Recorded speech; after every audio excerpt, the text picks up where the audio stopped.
Hey my little Sapphires, welcome back to another Q&A. I thought I'd do a Q&A as I haven't done one in a few months.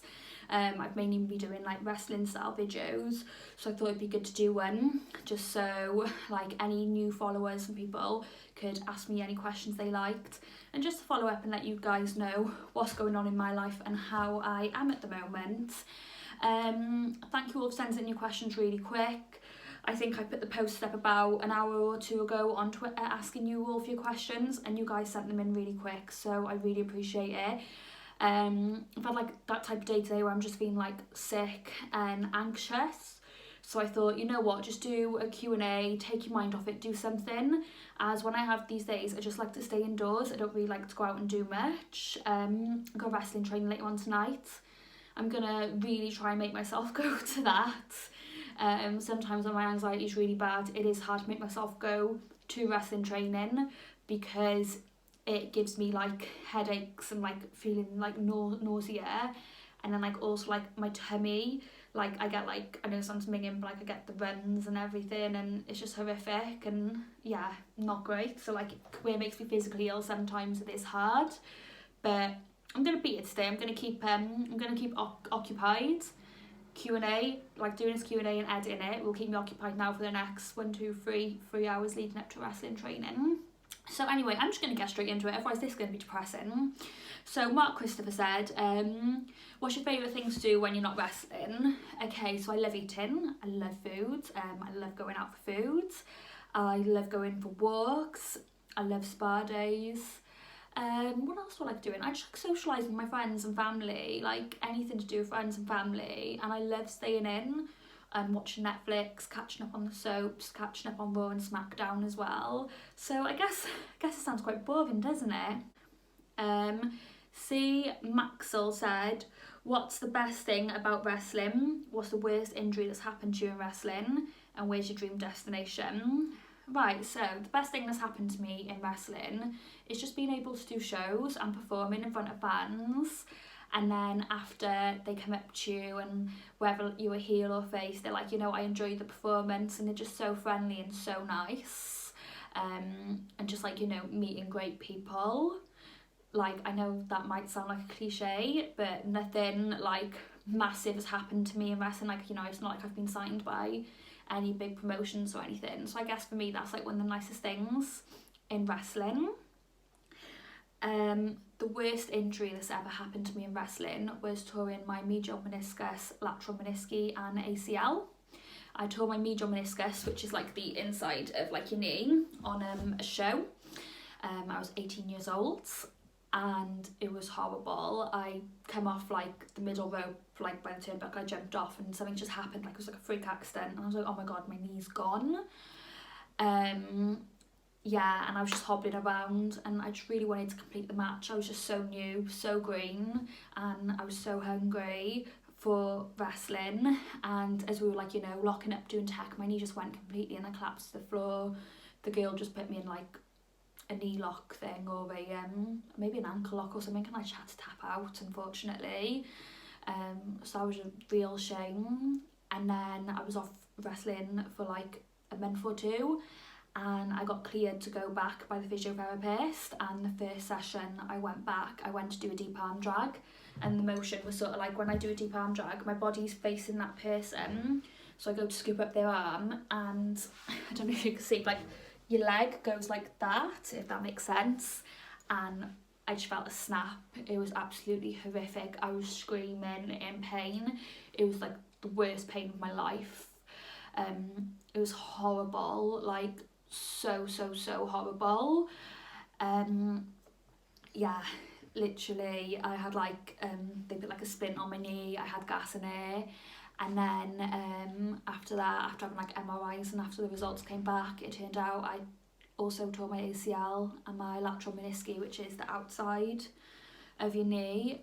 I had to wait like a year for surgery on the waiting list, and then when you have surgery it's a year recovery, so I was like 2 years off wrestling, which I didn't want. And then by that, like, you know, it's a long story for another video, but then by the time that had happened, it took like taken 4 years out of wrestling because so much had happened in my life where I never felt ready to go back to wrestling. I only did because my trainer kept asking me to come back, otherwise who knows whether I would have come back. Right, dream destination. You know what? I'd love to go to like the Caribbean or the Maldives or somewhere, just tanning all day, being on the beach. It'd just be amazing, like, yeah. Jake Evans said, would you ever have a drinking session in Merthyr with Kat Von Cage? I'd have a drinking session anywhere with Kat Von Cage. She's such a lovely girl, she's so friendly, she's such a laugh, and I think if we got drunk together we'd probably get to know each other a bit more, and yeah, it'd be great. Ben Johnson says, was Lana happy to bend the knee and make you the stink face queen? Yeah, I think she was, to be honest. Like the match, like the ladder match, like it was all like Lana's idea to do like a battle of the stink face thing, and she was happy to take the stink face off me. I'd obviously be happy to take one off her if she ever wanted to as well. I still want a one-on-one match with Lana. I think it would just be so fun. She's like such a good worker, but I love how like into her character she is, and she's into like whether she's like, you know, a heel or a face. She's always just like, you know, she's just a great character, and I feel like she's someone who, yeah, I'd have a good match with. Bishop H said, would you ever work for WWE if they offered you a developmental contract? 100% yes. Who wouldn't work for WWE? That was my dream at the start, and it's going to be my dream now, and it's my dream at the end. David Campbell said, was it hard getting into the wrestling business, and how would someone get into it? P.S. you're so awesome. If you guys want a video on how I got into the wrestling business and my highs and lows, like whether it's like my injury and how I was treated in wrestling when I first got into it, just comment down below and I'll do one. It's such a long story, but my first few years in the wrestling business weren't great. A lot of things happened to me. It's so controversial to even like say things. I just like don't even know how to put it all into words, but I was taken advantage of back then. I was a 14-year-old girl coming into the wrestling business. I had men who were like, you know, 6 to 10 years older than me who fancied me and wanted to get with me. At the age of 15, like I'd got with people who were like 20 and 21, not realising at the time, yeah, I probably was being groomed. The wrestling industry was so different back then. We're talking about like 14, 15 years ago. The people who were in it back then are not in the wrestling industry anymore, thank God. But just loads of things happened. Yeah, and when obviously I was eventually on shows at 16, I got bullied for the things that happened when I was 14 and 15, and it was just a horrific time for me. But obviously my love for wrestling kept me going. I moved away from Wales and I trained in Swindon full time for wrestling because the people there were just so much more nicer to me and yeah, accepting of me. It's such a long story to even get into it. I don't even know if it even fit in one video. Like, so much has happened, and a lot of it is stuff that I like to forget. I'm 28 now, and I feel like I've learned a lot of lessons from when I was in wrestling back when I was like, you know, a 14-year-old girl. And talking about it, like, you know, I do feel emotional, and they're not like, you know, great memories, but yeah, it was hard getting into it. Now I'm in the wrestling business, I wouldn't change it for the world, but getting into it was horrible. Joe Talon said, who got you into wrestling? So similar question to what I've answered on my previous Q&As. I loved watching Trish Stratus, Lita, the Hardy Boys. I loved watching the Alliance versus WWF back then. It was such like a magical time in wrestling for me. I was like 8 years old or something like that, and I just loved it. I really did. John Talon also said, who are your top 5 female wrestlers from any promotion that you'd want to wrestle with? So I've always said I'd love to wrestle Toni Storm, I'd love to wrestle Kaylee Ray, I'd love to wrestle Bayley, Becky Lynch, Sasha Banks, Charlotte Flair, Nadia. I've named like loads. There's so many amazing female wrestlers. Like for me, like even Tessa Blanchard stands out, like she's amazing, and Jordan Grace. Hey Norg says, would you rather fight a horse-sized duck or 100 duck-sized horses? I'm gonna sound like a terrible sport, but none of them, please keep them all away from me. SK Jones said, since when have you been a pro wrestler and how much do you love it? I do love wrestling. I'm always going to love wrestling. I can't imagine my life without wrestling. Started training when I was 14, debuted when I was 16, got injured when I was 18, come back when I was about 21, 22, now I'm 28. Adam Callier said, which half is Welsh, which half is Arab?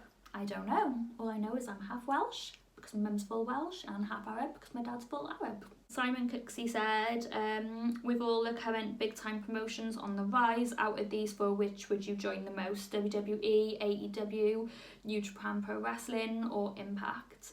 For me, it's always going to be WWE, and that's not putting like, you know, any of the other promotions down. They're all amazing, but it's because when I was a child, I dreamed of being in WWE, and that's why I fell in love with wrestling. I love watching the knockout division in TNA. I love watching Ring of Honor. AEW is so great at the moment, and I love the fact that they give chances to people who maybe WWE did overlook.